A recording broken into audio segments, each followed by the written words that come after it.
I'm Donna Polk. I'm Jonathan Stokes. And this is Now We Know, the monthly Black culture podcast where we uncover and dive deeper to broaden our understanding of what we needed to learn. We didn't before, but now we know. 11:11.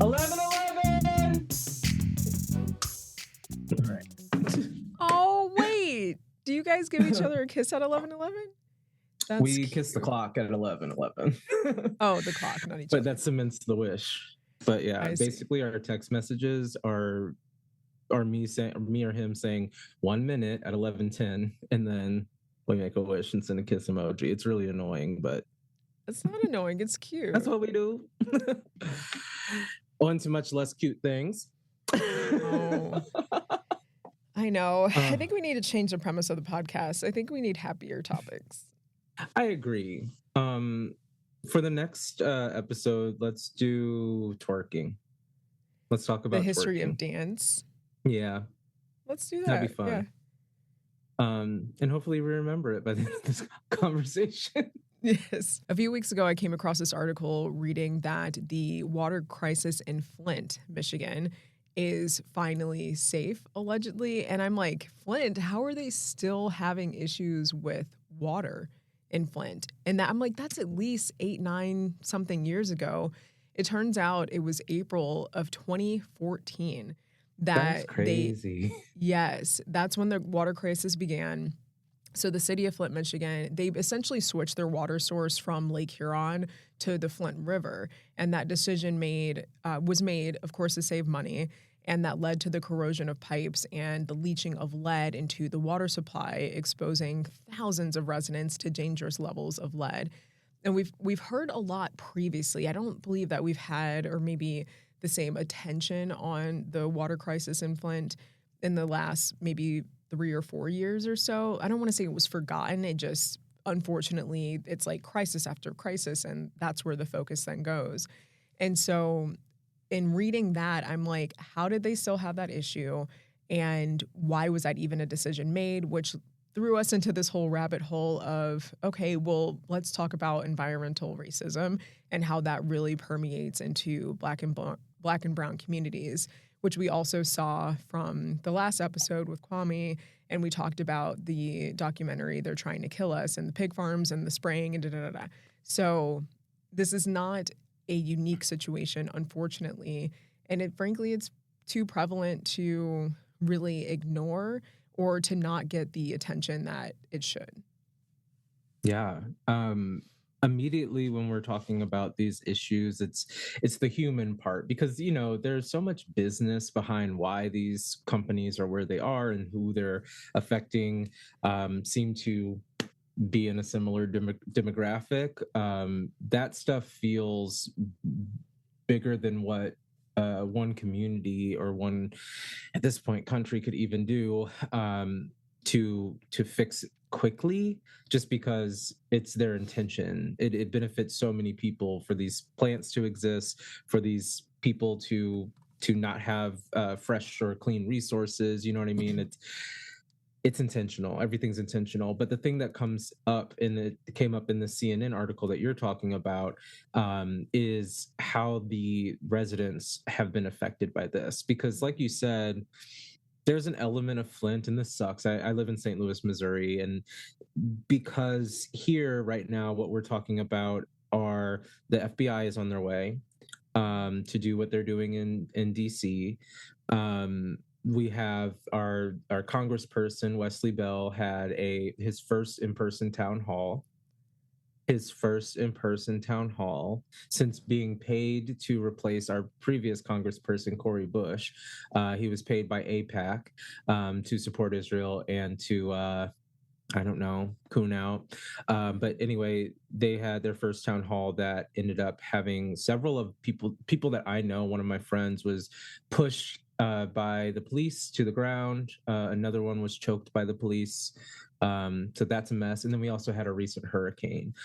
I'm saying that to say Flint being so long ago and being not near me has turned it into, well, the understanding is Flint has bad water.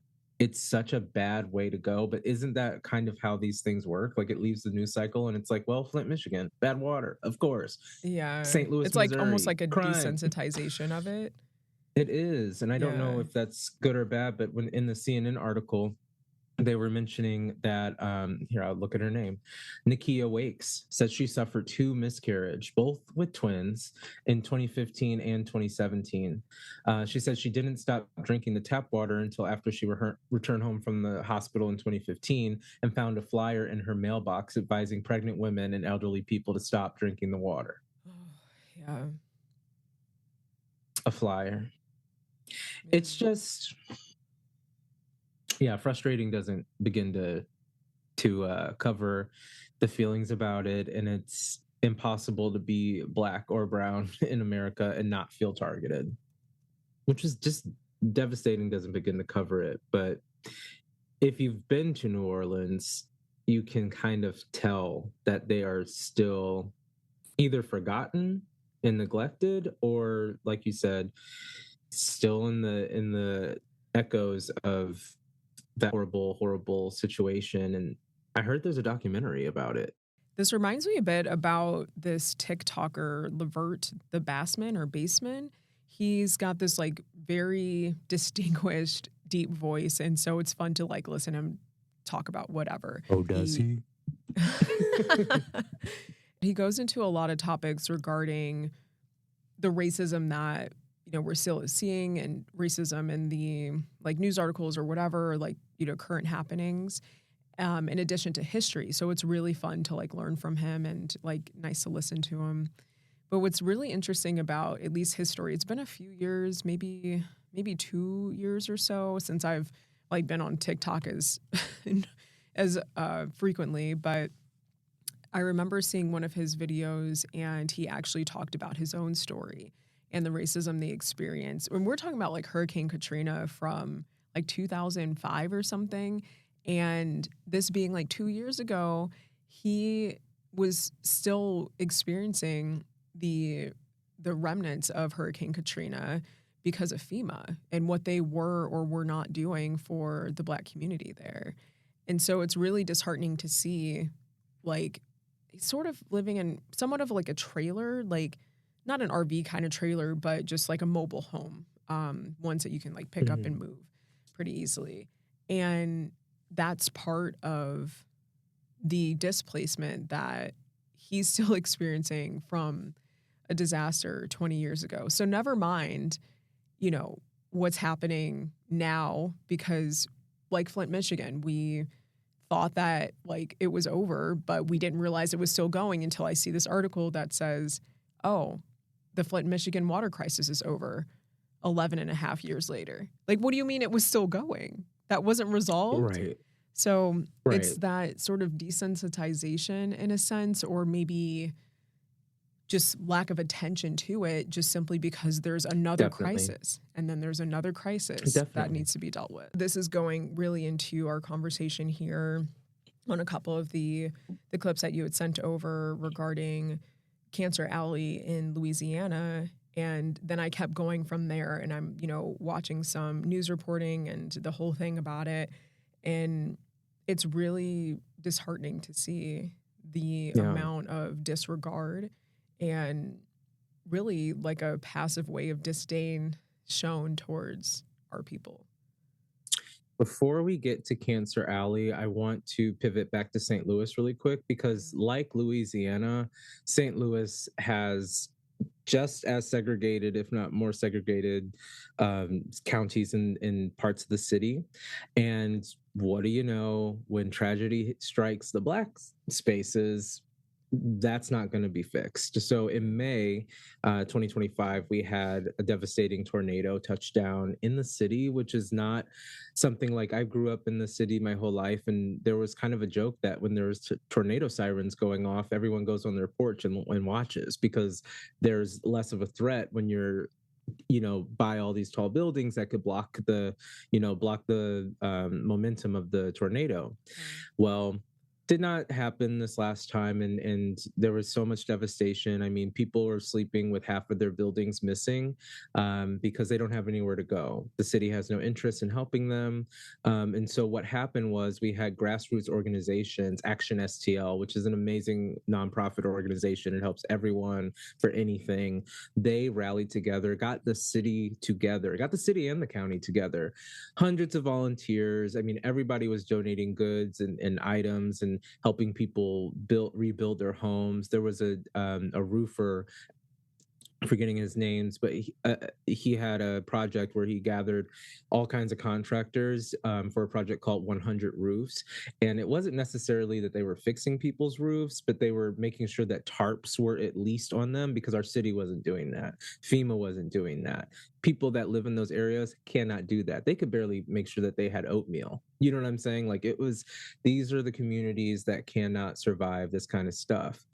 And just on August 17th, 2025, by the way, we are recording on August 23rd, there was an article that came out in one of our newspapers, the St. Louis Post-Dispatch. Some horrible white lady, Lynn Schmidt. It says the headline was, "The tornado devastated Black neighborhoods. Where was BLM?" Where was the mayor? Yeah. Where was the city? Where was everybody? What are you talking about? Where was BLM? And also, let me add, St. Louis has never had a Black Lives Matter chapter at all. So there was no BLM in the first place. You are stuck on some weird back the blue shit, Lynn Schmidt, and you're not thinking about the people. You don't give a fuck about Black people. That's why you wrote that article. You don't give a fuck about Black people. You want to try to embarrass as many Black people as you possibly can, as if they're not already losing their dignity because they don't have half of their house and they have to have a tarp as a roof for who knows how long. It's so infuriating. This is how Black communities are treated. This is how things are talked about. I also want to add that beyond the north side of the city that was devastated by the tornadoes, there were pieces of other parts of the city, more affluent parts of the city, that were affected. And when the tornado touched down and the recovery efforts started, people in the north side were told that they're going to handle Clayton first. Clayton, that barely got any devastation. Clayton, where all the rich white people are, they were going to handle them first and then make it over to them. People were told that on the ground. Yeah. It's too obvious. Now, sorry, I had to yell a little bit, but I want to go to Cancer Alley. Now, this Cancer Alley is also in New Orleans. It's concentrated in an area called the River Parishes. And there's about an 85-mile stretch of industrial buildings with almost 200 petrochemical plants and refineries, different things for different buildings. But the toxic air is there and there's nowhere else it would be. And there are also Black people that live by it. So in February of 2023, the Biden administration, along with the EPA, which holding tight to the EPA right now, like that's by a freaking string, they ended up suing one of the plants. They sued the plant Denka because they were extremely close to people, especially close to a school, and they were causing harm to the air. They weren't doing their due diligence on making sure that the air was safe for the people around, and it was going to be a landmark lawsuit. And finally, after decades of suffering in this area, the people of Louisiana would have been able to get some sort of, I don't know, maybe clean air, maybe some medical treatment, maybe a fund so that they could move or relocate if they so chose. You know what I'm saying? Like something. But our new president, our current president, that was put into office, not elected, he dropped it. He dropped the case because DEI, because it targeted a group, or it targeted support for one specific group and not all groups. Literally, that's what it is. Now, if you watch Cancer Alley, I believe the video is just called, let me actually look it up. Hold on, I'm so sorry. What's that guy? Steph Curry. Yeah, it was. The first one is called Steph Curry Presents Cancer Alley, and then the second one is an MSNBC short film, or short clips anyway. Cancer Alley residents fight for public health after Trump drops Biden era pollution lawsuit. Yeah. If you watch the Steph Curry documentary, first of all, it is stunning. I don't remember the name of the director, but it's less than 6 minutes. I highly recommend you all watch it. It is a 6 minute, I'd say it's called a documentary. It's also a news piece. It's also just a person piece because you're meeting these people. This one lady was talking about how one year that she and 17 other women all were diagnosed with cancer. Gee, I wonder why. Gee, I wonder why. And at the end of this documentary, this piece, there's a girl, a young girl who can't even be 14 yet. I don't know how old she was, trying to find the light through all the darkness. And it was wrenching to see her rationalize why it's okay for her to suffer, how she is Because other people have it because other worse. people That have was it like, worse. I'm but that doesn't mean you can't have it bad I too, know. you know? And it's such a that concept too is such a black thing. It is such a we suffer, we persevere thing, and it's not fair. And this is a child. This is a child. Um, Gonna bring up Gaza. There was a video of a girl. She was sitting on a bed. I was gonna say a hospital bed, but they don't have hospitals anymore. She was sitting on a bed being treated for injuries, and I believe that she had what looked like a tumor. It was either a tumor or a bruise. I'm not really sure. Crying. I think she couldn't have been 10. Maybe she was like 8 or something like that. Small girl. Small girl. And she was saying, I don't even know what I did. I don't know what I did. I didn't do anything. And it's like, it's not just that we're fucking annoyed that it's always black people, that it's always brown people. I'm thinking about these kids that don't have any concept of why these businesses would be here, why the air would be unclean, why the government would know that it's unclean and leave it, and why they would have to, at the age of less than 14, have to deal with lifelong traumas, lifelong medical care, lifelong illnesses for the sake of somebody's paycheck.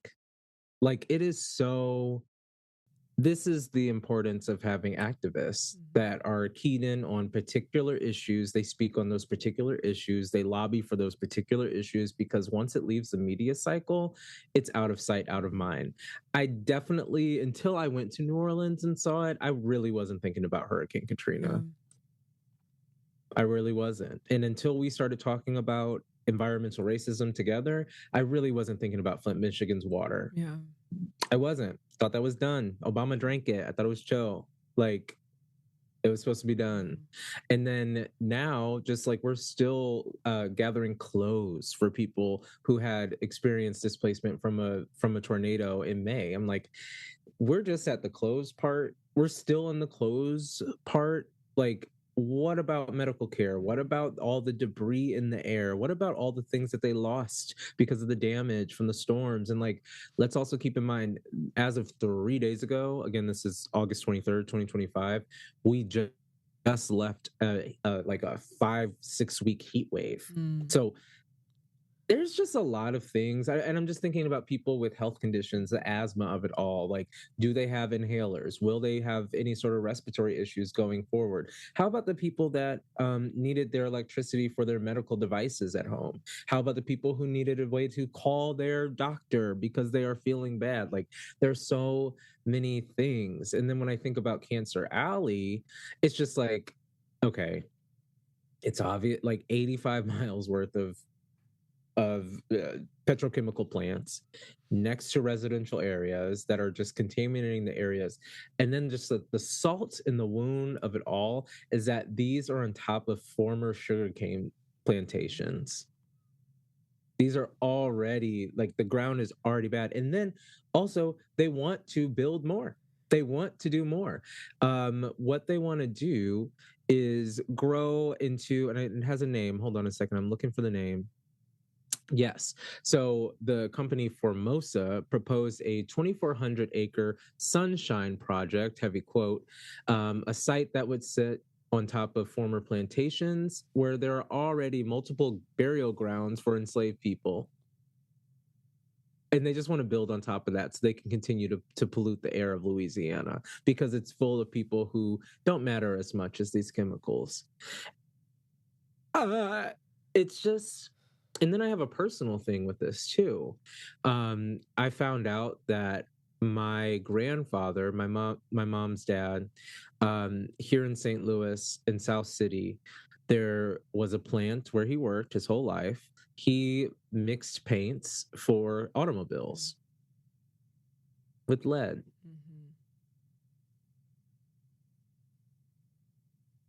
All of he and his coworkers. Well, I guess you know what? It wasn't all automobiles, but it was just a paint mixing facility, and he and all of his coworkers died of cancer. All of them, and of course, they're all Black men. Yeah, and that's the piece that's really stuck with me as well, is that when we consider the areas like this, it's heavy manufacturing and of very materials or chemicals or whatever it is. There's heavy manufacturing, and they're in these communities that have people who oftentimes don't have other options, right? And to move or to, relocate their whole family, and they've been there for generations or whatever the case may be. But you also have to think about the economy of those places, is that people need a place to work. And oftentimes they are working in those factories. And so they're getting firsthand exposure, being so close to the chemicals or so close to the maybe debris or whatever of the manufacturing of these products. Then fast forward to, okay, well, they're home, and what are they breathing? Now they're breathing the excrements of these chemicals or of the manufacturing plant. So they can't escape it. It's literally an all day, every day. Like, there's no clean air for them to get their body a break or give their body the clean air that it needs to survive well, and not just barely survive. Survive being the word is insane. Yeah. Like, there's no thriving, there's no growing, there's no nothing. And then, like you said, they do have to work somewhere so that they could live and like be able to experience some sort of life. And that includes them growing their families. And then you have a school, because you do have to watch these kids, like Fifth Ward Elementary, which was half a mile away from the Danka plant. Like, insane. And it's just so scary because these are kids. It's just scary because these are kids. There's so much more time. We are talking about 20 years after Katrina. Adults are dealing with the ramifications of not helping the residents.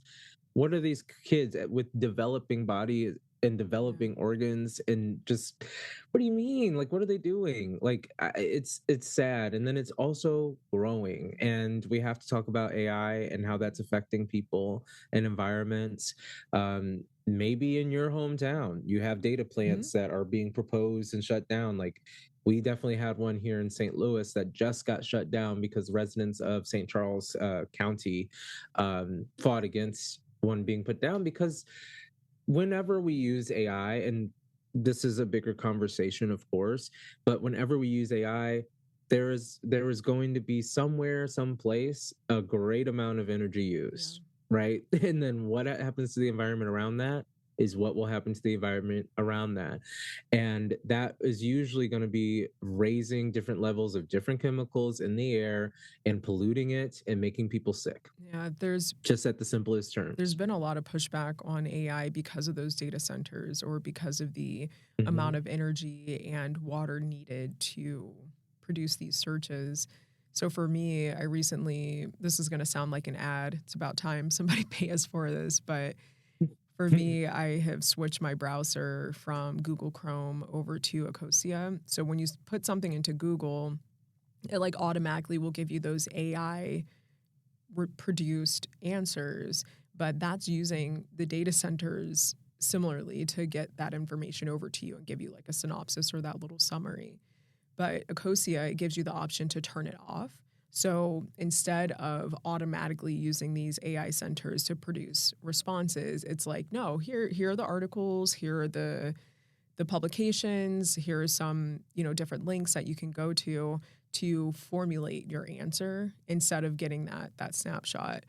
And there's also a really cool thing about Ecosia is that they essentially will plant trees and help raise money for climate action and like to affect climate change in a positive way.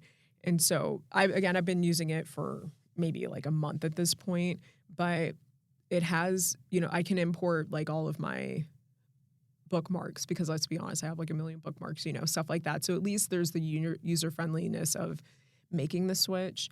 And I'm still grappling with the passwords that it doesn't know yet. And I got to remember them myself, which is a struggle.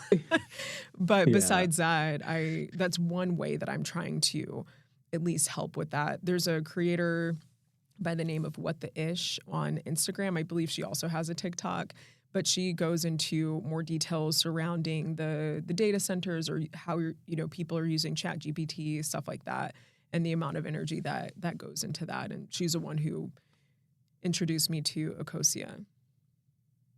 Oh, well, thank you for sharing with me as well. Yeah. Now, can I guarantee I'm about to be using Ecosia? Once you can get your tab, like when you can get your bookmarks in and Ecosia remembers your passwords, it's easy. But it's the same thing as Google. Yeah, but better. Nice. Better for the environment. Nice. Well, okay. Well, you might have just sold me on that because something has to change.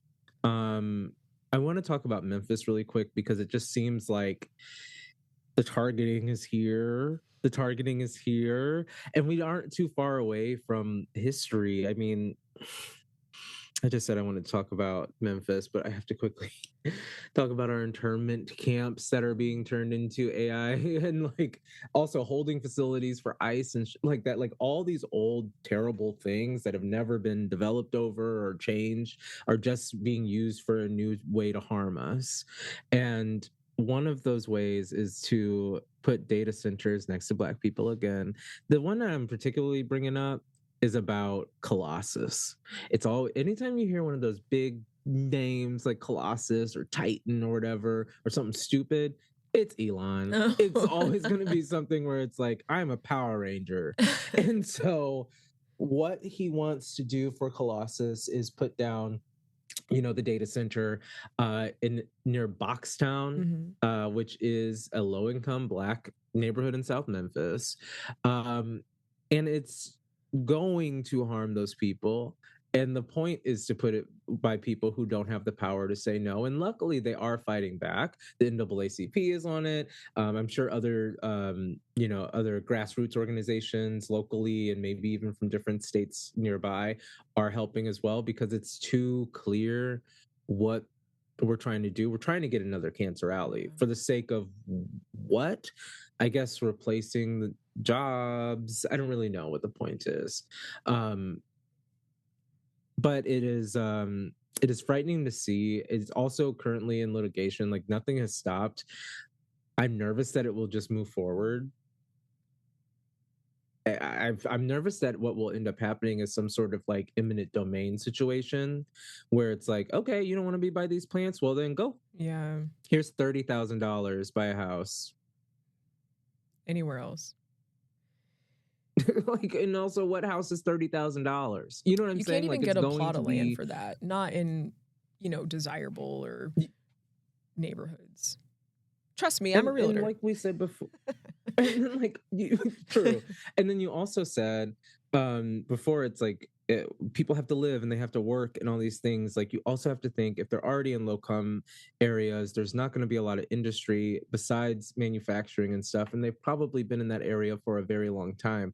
Why would they be growing up being like, I'll be a doctor, I'll be a lawyer? They're like, I know where I'm going to work. So then you have to think about the skills. You're going to uproot these people who have manufacturing skills and these physical labor skills or whatever they're doing, and put them in a place where those jobs aren't going to be accessible, or they are accessible, but you have to have a car, you have to have all these things to get there, all these resources to get Barriers there. Where are their kids going to go? How are they going to eat? There's only a Whole Foods here. You know what I mean? Like all of these things are so intertwined, and it's scary. And it's scary because there is this push, at least in my world, there's this push to start embracing AI. And I'm AI hesitant. Yeah. I'm not 100% anti-AI. I just feel like it's like I'm sick of this person as a baby. Oh, yeah. Like I'm sick of like I get being silly, I get that kind of stuff, but I'm just like, this is just a training module Yeah. for the AI. Um, quick story, and I hope that he wouldn't be upset for me sharing it, but my husband was talking to somebody and they were showing him a picture of their friend's dogs that was AI'd to put a turban or like a towel turban on their head and like a robe over them and like look like they're at a spa. Oh, uh-huh. And so they're like, oh, it's so cute and it's like a hyper realistic thing, yada yada. But in my phone, and I constantly get this reminder, I have a picture of my dog who passed away, Daphne, but I put my bonnet on her head and it's just it's a cute picture, whatever. But the thing about it was, and Michael brought this up, he was like, yeah, it's cute that they look like they're at a spa, but the thing about the picture is that we actually put the bonnet on our dog's head. We actually have the memory of that experience and getting that picture, and it actually happened. Right. You have the dogs in the room with you and you AI'd this picture and you're printing it and showing it as if it's a thing. It's like, what is your connection to reality at this point? Yeah. These people with their AI photos, it's like, you do have a double chin though. Oh my God. Your eyes are lopsided though. We know your waist is not snatched. You don't have bangs. That's like funny. Yeah. What is your, and then sorry, I'm going off just because I also, recently graduated and I was with all these students who do not critical think. To find the answer to the problem, we start at ChatGPT. People thought it was bad when we were like, well, let me Google it to find an article so I can learn about it. You know what I mean? Right. Instead of just having it memorized. But now it's to the point where it's like, well, I don't even have to think about it because something will tell me the answer. Not even fact checking to see if it's right. Not even knowing how to or thinking like why you would. I feel like the point is to make people dumb so that you can have one voice of authority tell you what to do and you trust it without questioning it. Yeah. That's certainly where we're heading if we're going to be removing critical thinking, for sure. And I can't say that I haven't used like ChatGPT. I've used that before, but also I've been using Ecosia Chat. But I used it more so to. I used it this morning. I use it more so just to help me like get some other verbiage or words or like synonyms or better options to craft maybe an email or like a caption somewhere or stuff like that. But I'm not using it solely to be like, it will forever be my new brain.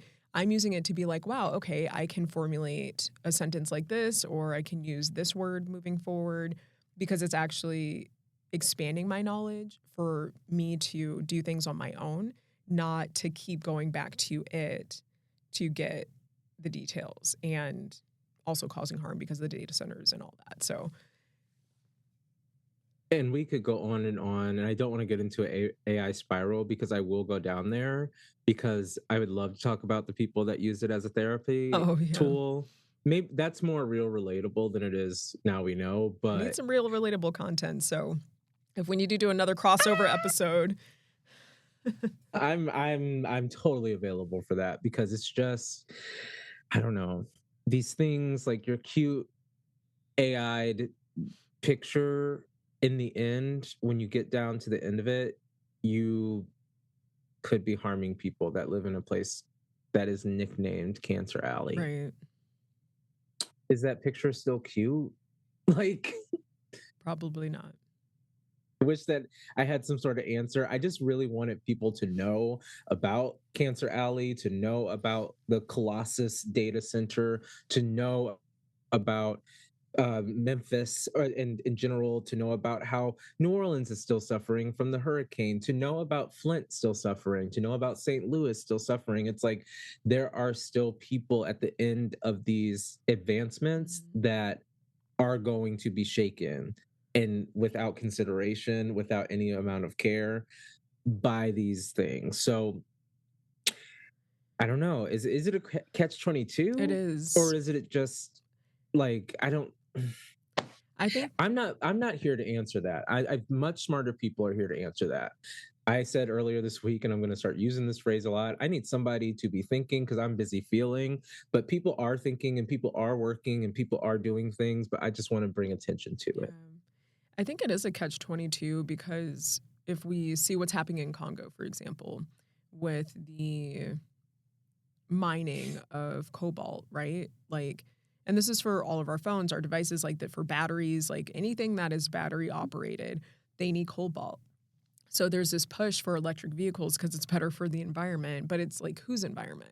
Are we talking about the environment maybe here in the States, or maybe part of the United States or parts of Europe or wherever? But then when you look at the countries who are tasked with mining the cobalt to make these batteries, what about their environment? What about their lives, right? Like, that's not a plus for them. And so your question of, is it a catch-22? Frankly, it is. And it's really tough to be in that situation because you have to almost pick your own poison. Like, who do we want to harm today? Or who do we want to do the least harm to? I recycle, I do this. Oh, but I also like have a gas car. But is that okay for our environment? Oh, did I recycle that straw that, can I recycle a straw? Like, there's so many choices all the time of whether you're doing good or harm, and it's tough. Yeah.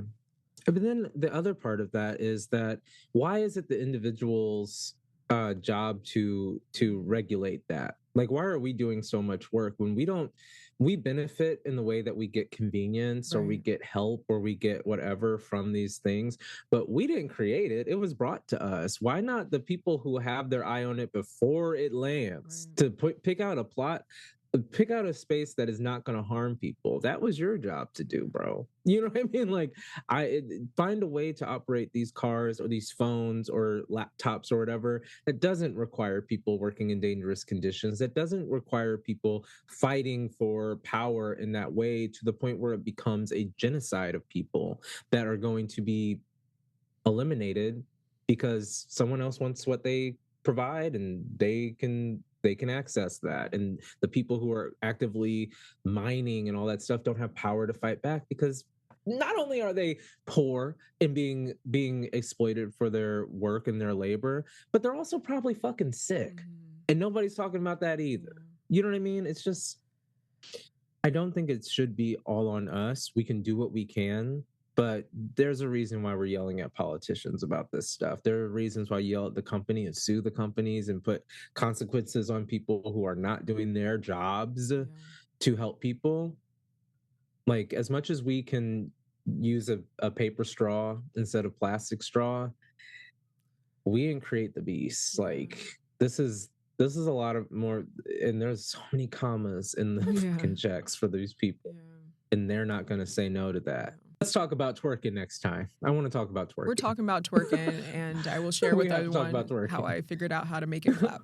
So stay tuned for next month's episode of Now We Know. It's going to be juicy. Pun intended.